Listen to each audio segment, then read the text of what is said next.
9, 7, 6, 5, 4, 3, 2, 1, 3. No, I can't see anything right now. My name is Ibrahim Fakir. Oh no, diagonal. In high school, one of my friends, his name was Raymond, he had a hard time pronouncing my name. And so he's like, you know what, from now on, you're just gonna be Iz. And I was like, okay. So from there, it just caught like fire. It was just like wildfire. Everyone called me Iz. My own principal was calling me Izzie. I was about 3 years old. My mom and my family were outside someplace. I think we were in a park. Yeah, we were in a park in Brooklyn Heights somewhere. And she pointed at an airplane and she said, look, Ibrahim, look, there's an airplane up there. Do you see it? And I just looked up and I was like, Mom, where? I don't see it. And at that point she realized, like, oh my gosh, my son's vision is shot or is poor.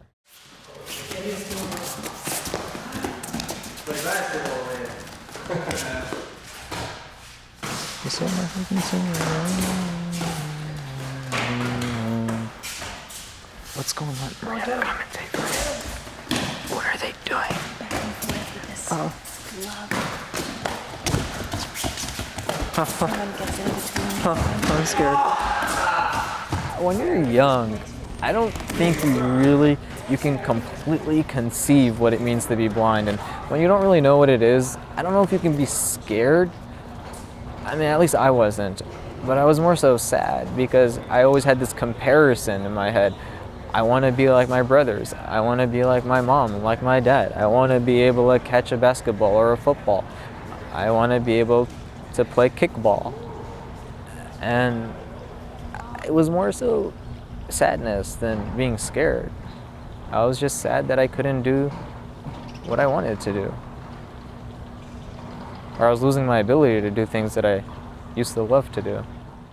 Potential energy plus kinetic energy equals total energy. Yeah, right. It's exactly the Schrodinger equation is a translation of that statement, which just that's classical mechanics. What you said so far. Yeah, it's a but it's more translation complicated than yeah, the way they that's wrote it in right. the book. It's made specifically for goalball. The rule of the game is that all athletes have to have blindfolds on, black and eye shades, so that everyone's on an equal playing field. Because the sport is for both visually impaired and blind persons.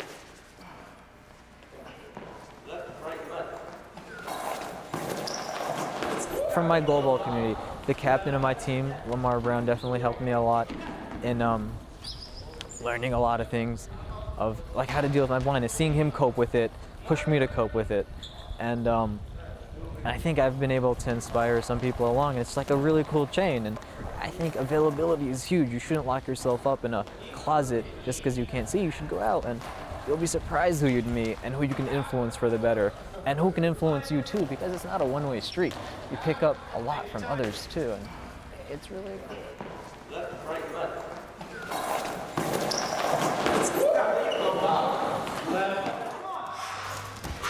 5, 7, 9, 11, 13, 15, 10. Keep going. Ignore the burning in your legs. That shit is not real. Come on. That shit is not real. The thing that gets to you is knowing that you can't see while all your peers can, all your classmates can.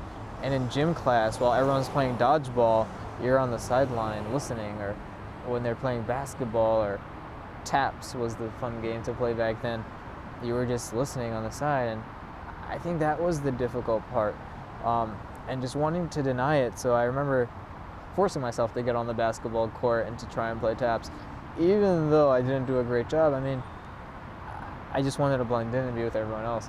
So I won't say I was scared, but I would say that there was definitely a feeling of loneliness at the time. Lay on your stomach. Do spine twists while looking under your armpit. I aspire to become successful, whatever that means. I want to be a teacher. I want to be a good athlete.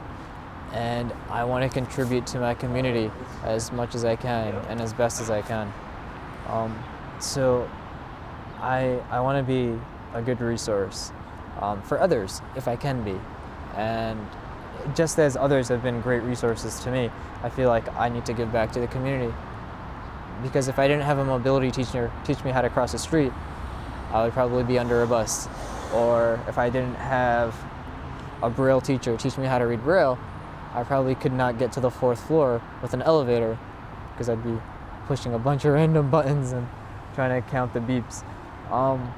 So I would try to give back to the community as best as I could.